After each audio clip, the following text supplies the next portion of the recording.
could just start now. Yeah, please go ahead. Okay. My name is Melissa Friend, and I need to provide public notice to the Larimer County Commissioners. This is in accordance with the USCS Rules of Civil Procedures, as well as Rule 17 and Rule 20 of the United States Supreme Court. The Constitution of the United States has the overarching requirements that every state must follow. I don't think anyone will deny that. The states cannot enact their own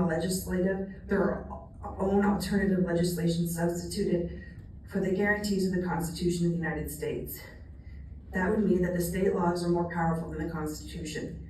United States Clause 1 of Amendment 5 to the United States Constitution says no person shall be held to answer for a capital or otherwise infamous crime unless on presentment or grand jury. However, the state of Colorado has enacted its own alternative legislation that permits the prosecuting attorney or public officer to charge by information, not by indictment. That is unconstitutional. An emolument violation is when you pay a public official to break the law. The Constitution has two areas that enforce this.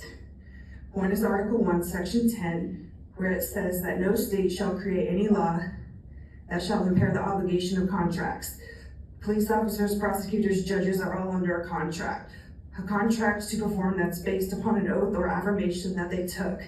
The contract parameters are defined within the Constitution of the United States.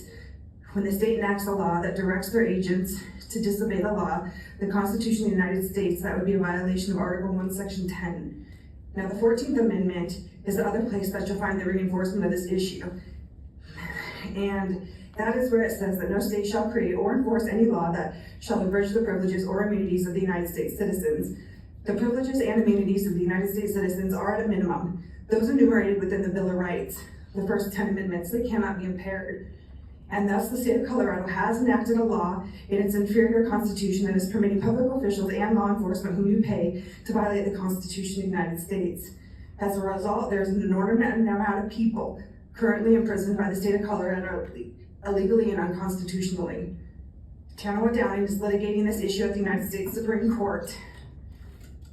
I'm here to notify that if you continue to pay public officials to break the law, that there can be criminal sanctions that would come from that.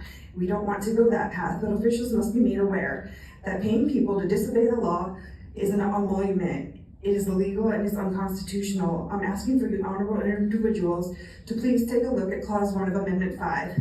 Confirm what I'm saying to be true, and then direct your public officials to act in a lawful constitutional manner consistent with the obligations that are codified in the Constitution of the United States. I have a notice that I'd like to put on the record. There's still time to do what is right, and repent, restore what has been broken, and uphold justice before judgment comes. Thank you, and God bless. Thank you, Melissa. You can hand it to Sarah right there. We'll take a look at that. Is there anyone else?